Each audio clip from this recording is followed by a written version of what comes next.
Have you ever had a gut feeling that was just so strong, so immediate, you knew it was right, only to find out, nope, it was totally wrong? Well, in this explainer, we're going to dive deep into the core Nobel Prize winning idea from Daniel Kahneman's legendary book, Thinking Fast and Slow. And trust me, this is an idea that will completely change how you think about, well, thinking itself. All right, let's just jump right in. To actually see your mind in action, we're going to start with a little puzzle. Now, the key is don't overthink it. Just go with the very first answer that pops into your head. You ready? Here it is. A bat and a ball cost $1.10 total. The bat costs exactly $1 more than the ball. So, how much does the ball cost? Go on, lock in your answer. If an answer just jumped right into your brain, I'm willing to bet it was 10 cents. It just feels right, doesn't it? It's simple, it's intuitive, it practically shouts itself at you. But that intuitive answer, it's wrong.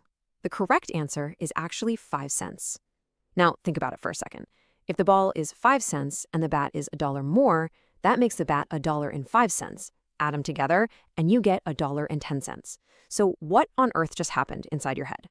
The reason that so many of us, and I mean even students at top universities like Harvard and MIT, get this wrong, is that it reveals this kind of hidden drama that's always playing out in our minds, a battle between two very different characters.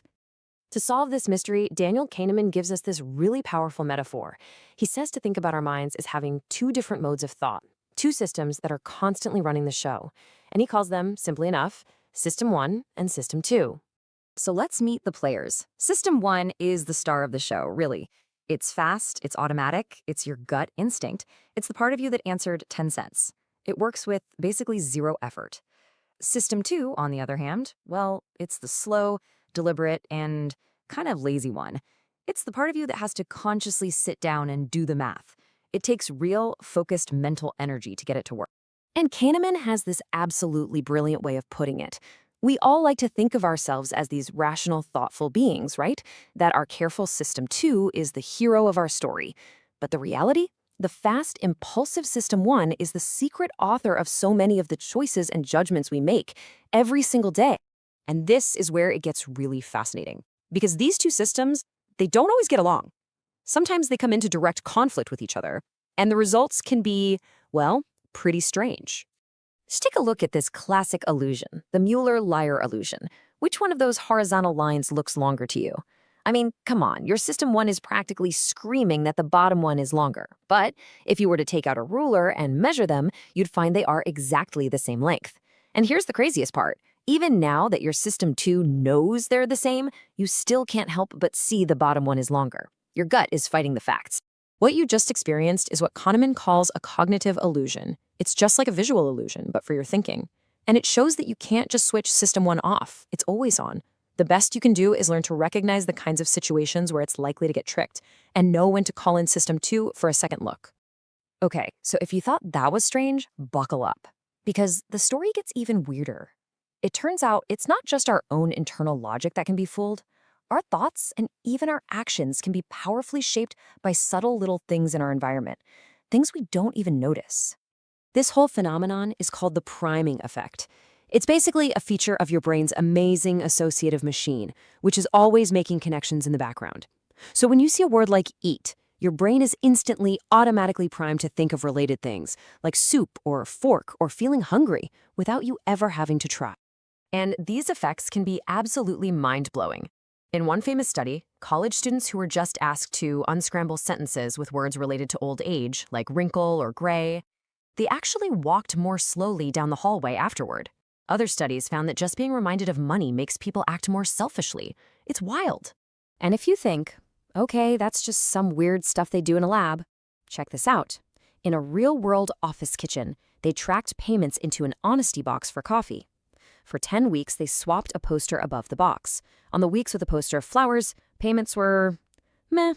But on the weeks with a poster of watching eyes, people paid nearly 3 times as much money. Just a picture of eyes completely changed their behavior. So, if our brains are this vulnerable to illusions and hidden influences, what are we supposed to do about it? How can we use this knowledge to actually think smarter and not just, spin our wheels? Well, the big danger zone is a state called cognitive ease. You can think of this as System 1's comfort zone. When an idea feels familiar, or it's presented clearly, or it's been primed, it just feels good, effortless, and, importantly, it feels true. And that's exactly when we're most likely to make mistakes, because we don't feel any need to question what feels so easy. So the crucial point here is not to stop trusting your intuition. Your System 1 is a marvel, and it gets things right most of the time. The real skill, the superpower, is learning to recognize those specific situations where mistakes are common, so you know exactly when it's time to pump the brakes and think a little slower.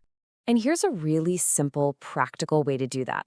Just 3 steps. First, recognize when you're facing a high-stakes decision or a problem where you know biases can creep in.